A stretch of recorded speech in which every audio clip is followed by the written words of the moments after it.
Everyone, কেমন আছো তোমরা সবাই? আশা করি সবাই খুব ভালো আছো, হ্যাপি আছো, হেলদি আছো।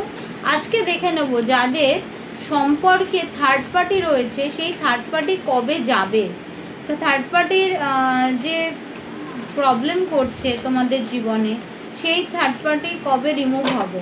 তো থার্ড পার্টি কবে রিমুভ হবে, থার্ড পার্টির সম্বন্ধে থার্ড পার্টি তোমার ব্যাপারে কী ভাবছে, পার্টনারের সঙ্গে থার্ড পার্টির কী সম্পর্ক আছে, এই সমস্ত কিছু জেনে নেবো ট্যারোট রিডিংয়ের মাধ্যমে। আমার সাথে থাকতে হলে আমার আমার পেজটাকে ফলো করতে হবে। আমার যারা ইউটিউব থেকে দেখছো তাদের কিন্তু আমার চ্যানেলকে সাবস্ক্রাইব করতে হবে এবং লাইক কমেন্ট শেয়ার বেশি বেশি করে করো, যাতে অন্য লোক দেখতে পায় সবার আগে। থার্ড পার্টির সঙ্গে পার্টনারের সম্পর্ক,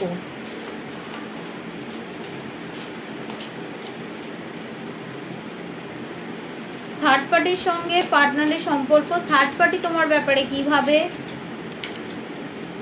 থার্ড পার্টি তোমার জীবন থেকে কবে রিমুভ হবে, এই নিয়েই আজকে জেনারেল বেস একটা প্রেডিকশন।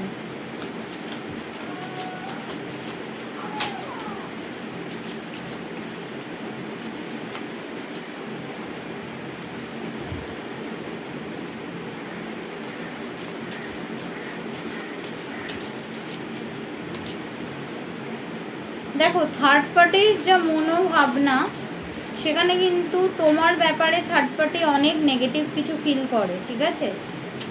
থার্ড পার্টি চায় তুমি থার্ড পার্টির জীবন থেকে সরে যাও, পুরোপুরিভাবে রিমুভ হয়ে যাও, ঠিক আছে। আর তোমার সম্পর্কে যা ভাবে, তুমি হচ্ছ থার্ড পার্টির জীবনে একটা নেগেটিভিটি ছায়া। তুমি থার্ড পার্টি ভাবে তুমি যবে থেকে থার্ড পার্টির লাইফে এসছো তবে থেকে থার্ড পার্টির জীবন কিন্তু নষ্ট হয়েছে, কিন্তু না, এটা কিন্তু সত্যি না। কিন্তু থার্ড পার্টি বরঞ্চ তোমার লাইফে এসেছে, বরঞ্চ থার্ড পার্টি কিন্তু তোমার লাইফকে নষ্ট করেছে, কিন্তু এটা থার্ড পার্টি উল্টো হবে, ঠিক আছে। আচ্ছা, নেক্সট হচ্ছে 10 অফ সোর্স এন্ড এনার্জি। তোমার জীবন থেকে কিছু এন্ডিং হওয়ার চান্সেস রয়েছে বা কিছু বিগিনিং হওয়ার চান্সেস রয়েছে।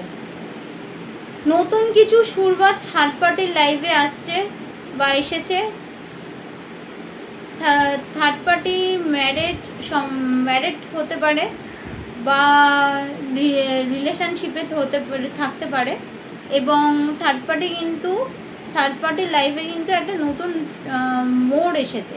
থার্ড পার্টি চেয়েছিল জীবনে নতুন মোড় আনতে, আর তুমি চেয়েছিলে জীবনে, তো তোমার থার্ড পার্টি যেই হোক না কেন তো, এবং থার্ড পার্টির আমি বলবো না যে থার্ড পার্টি শুধুই মেয়ে ছেলে এরকম না, থার্ড পার্টি যেই হোক না কেন, থার্ড পার্টি কিন্তু তোমার তোমাকে খুব একটা ভালো নজরে দেখে না, ঠিক আছে।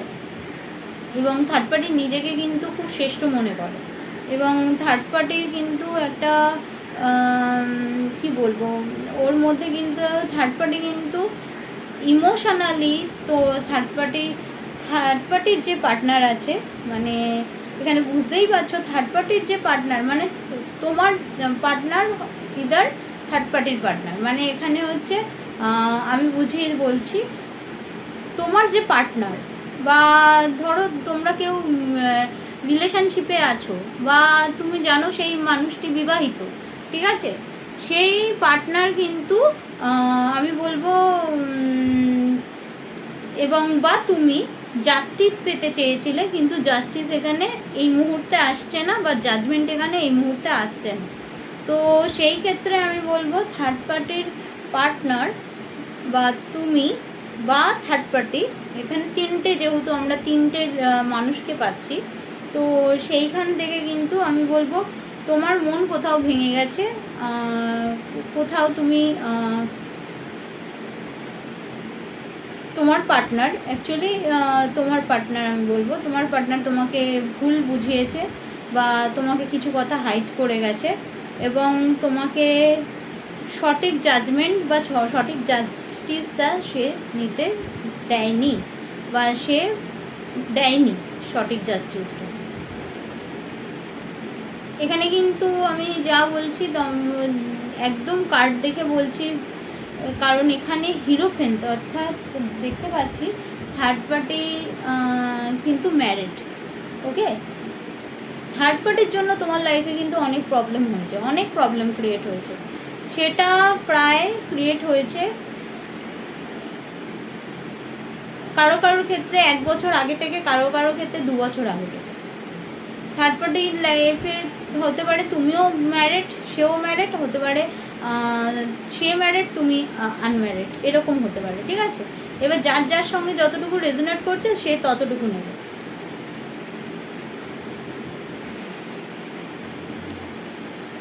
আচ্ছা, এই মুহূর্তে দাঁড়িয়ে তোমার কিন্তু ভীষণ পেন ফিল হচ্ছে।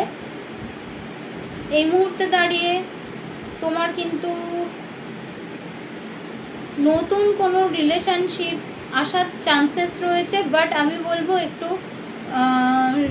অপেক্ষা করে যাও। এই মুহূর্তে দাঁড়িয়ে কিন্তু থার্ড পার্টি তোমার লাইফে একটা সোর্স দিয়ে তোমাকে বিদ্ধ করে দিয়েছে। ঠিক আছে, এই মুহূর্তে দাঁড়িয়ে কিন্তু তুমি সেই নতুন বিগিনিং বা নতুন আশা করতে পারছো না। ঠিক আছে, মনে মনে কিন্তু তুমি অনেক চেষ্টা করছো, বাট সেটা কিন্তু হচ্ছে না। তো আজকের রিডিংয়ে এইটা জানা গেল যে থার্ড পার্টি জাস্টিস পেতে চাইছে, তুমিও জাস্টিস পেতে চাইছো।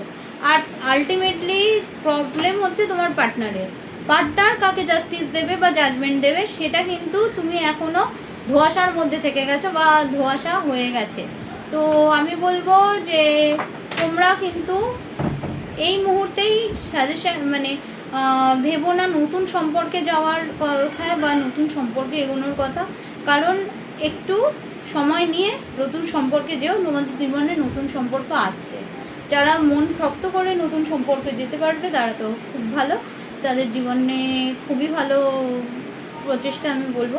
আর যারা যেতে পারছো না এই মুহূর্তে, যাদের মনে হচ্ছে যে তুমি দগ্ধ হয়ে গেছো, তোমাকে কেউ সোর্স বুঝিয়ে দিয়েছে তোমার শরীরে, তারা বলবো যে এখন কিন্তু তোমাদের সঠিক সময় নয়। তো আজকে ছিল এই রিডিং, কেমন লাগলো অবশ্যই জানিও। ভালো লাগলে পেজটাকে অবশ্যই লাইক করো, শেয়ার করো এবং ফলো করো। Thank you.